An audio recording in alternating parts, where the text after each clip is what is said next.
Tawagin niyo na lamang po ako sa pangalang Ellie. 27 years old at kasalukuyang nakatira dito sa Taguig.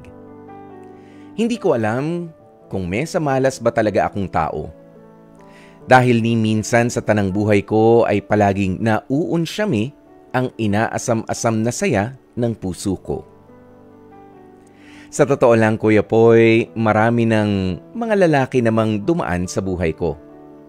Pero ni isa sa mga ito ay hindi ko talaga tuluyang nalasap at naramdaman na mahalin ako ng buo at tuluyan.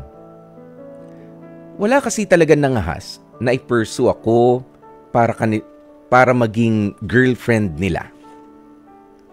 Isa siguro sa hindi ko makakalimutan ang ginawang panliligaw sa akin ng isang lalaking itago na lamang natin sa pangalang Chard. 24 years old si Chard. Alam mo, Kuya Poy, pogi siya. Gaya ng tipikal na nababasa natin sa mga Wattpad, masasabi kong tall, singkit at gentleman itong si Chard. Nakilala ko siya sa kumpanyang pinapasukan ko at gaya nga ng usual na mga eksena ay tuluyan nga akong nahulog sa kanya. Hindi naman one-sided lamang ang love na meron sa aming dalawa ni Chard. Ang totoo nga niyan, parehas na kaming nagkapalagayan ng loob. Okay na sana dahil lang matamis na oo na lang ang kulang para tuluyan na matawag na nga kaming legal na couple. Sa hindi ko malaman at maunawa ang pagkakataon, ay bigla na lamang dumating sa punto na hindi na kami nag-usap nitong si Chard. Parang nagising na lamang ako sa isang panag-inip na ang lahat na nakita kong yun ay hindi pala talaga totoo. Litong-lito ako, Kuya Poy. At bukod dyan, labis akong nasaktan sa ginawang yun ni Chard sa akin. Lalo pa ako nasaktan na sa tuwing tinadaan-daanan niya lang ako ay para bang isa lang akong hangin na dumadampi sa kanyang balat. Sinubukan kong kumprontahin si Chard para itanong kung ano ba talaga ang trip niya at kung bakit niya ginawa sa akin yun. Pero sa tuwing nasa harapan niya na ako ay para bang nabubuhol ang dila ko. At gaya ng mga dumaang araw ay palagi akong nilalamon ng hiya sa harap niya. Minsan iniisip ko kung ganun ba talaga kabilis akong bitiwan. At napapatanong na lang rin ako kung totoo bang kaiwan-iwan ako at hindi dapat seryosohin. Wala naman akong karapatang magwala sa harapan ni Chard dahil hindi naman talaga naging kami. Pero sana kung hindi genuine ang intensyon sa akin ni Chard, ay sana hindi niya na lang sinayang ang oras ko.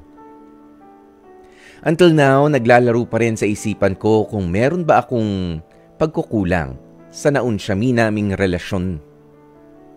Kahit na ilang buwan na ang lumipas ay pakiramdam ko kahapon lang yun nangyari. Dahil nananatili pa rin itong sariwa sa aking alaala. Hanggang dito na lamang ang sulat ko, Kuya Poy, at umaasa ako na sana ay mapili ninyo ang kwentong ipinadala ko sa inyong Gmail account na dearkuyapoy@gmail.com. Kahit imposible man, ay umaasa pa rin ako na may taong tatanggap sa akin. Kung ano ako, kung sino ako, kung anong meron sa akin.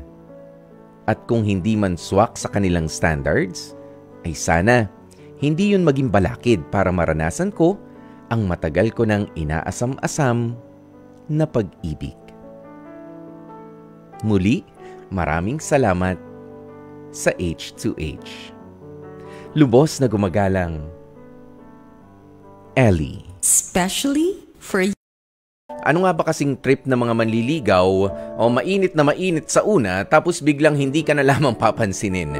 Alam nyo, ako, makaka-relate pa ako doon sa parte na para bang nag-iba yung kung mas bata pa sila, kung nag-aaral, na nasa school pa. Kasi ako, personally, nangyari sa akin yan. 'Di ba nung sinubukan kong manligaw, parang high school yata yan, pumorma-porma ako. Sabi ko, naku, ang hirap pala. Not really demanding yung nililigawan ko noon para ihatid siya, sunduin. Hindi naman. Pero ako, naglagay ako na at least maihatid ko man lang pauwi. 'Di ba? Kasi malapit lang doon sa school. Pero parang I suddenly realized after a week na teka, hindi pa yata napapanahon. Napapagalitan pa ako. Ginagabi ko ng uwi eh. Nakakatakot. Uso ang mga hold-upan. Wala namang mga CCTV. 'Di ba? At kahit na walang mahu-hold up sa'yo, delikado kapag inabutan ka ng dilim.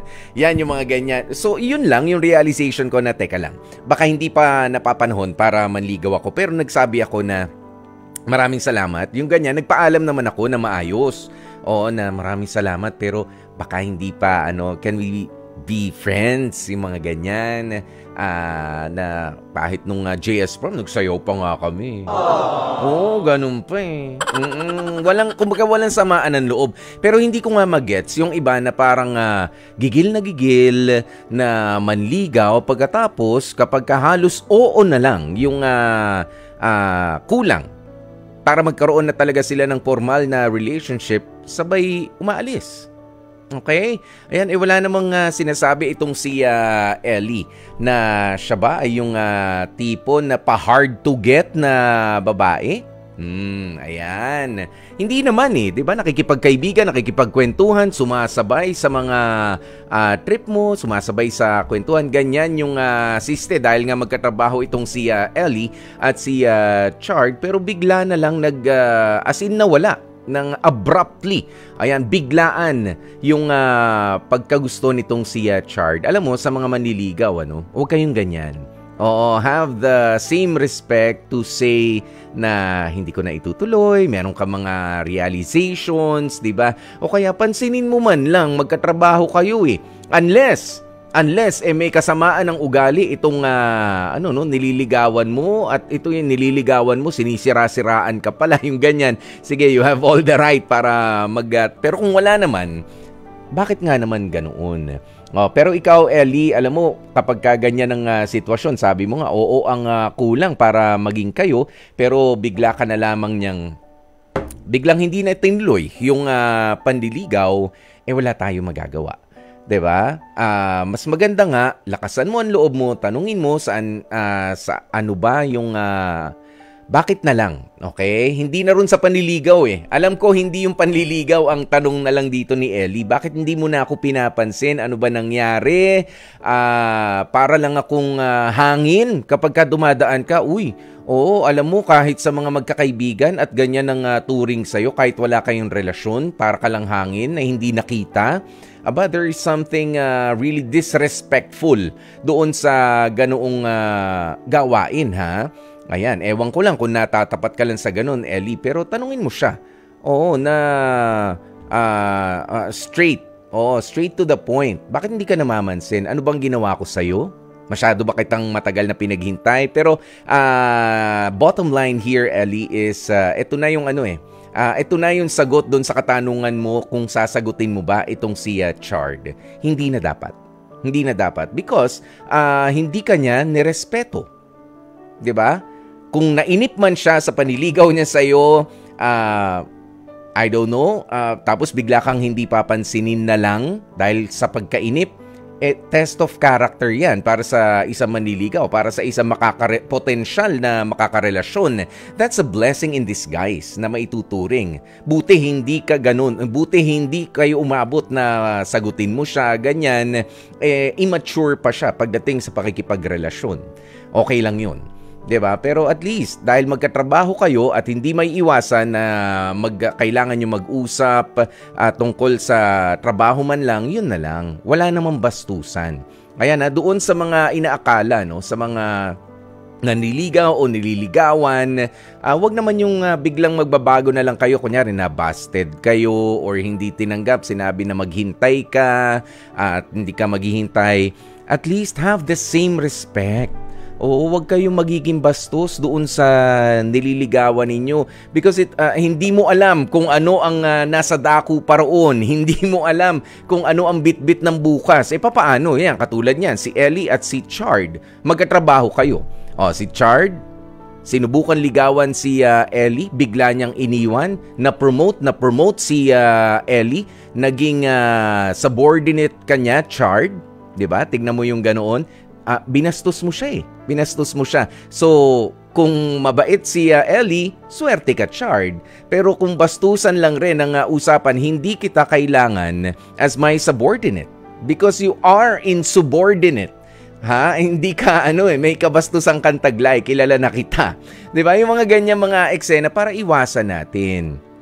At least maging mabuti kang kaopisina, maging mabuti kang kakilala. Not necessarily kaibigan pa maging mabuti ka na lang na kakilala. Kung hindi ka man napagbigyan, o hindi ka pumasa sa panliligaw dito kay Ellie. But Ellie, sa totoo lang, wala talagang problema sa'yo. 'Di ba? Natataon lang, hindi pa natatapat. 'Di ba? Sabi nga ng mga matatanda, tapat-tapat lang 'yan. Hindi pa natatapat yung nakalaan talaga na para sa iyo. 'Di ba? For now, you just enjoy ang paghihintay ng kung sino ang manliligaw, yung ganyan, maging mabuting tao. Hayaan mo na yan si Chard ay ganyan siya. Medyo may kasamaan ng ugali. Mabuti na rin na nalaman mo ngayon kesa nag-prosper pa into something else yung relationship na meron kayo.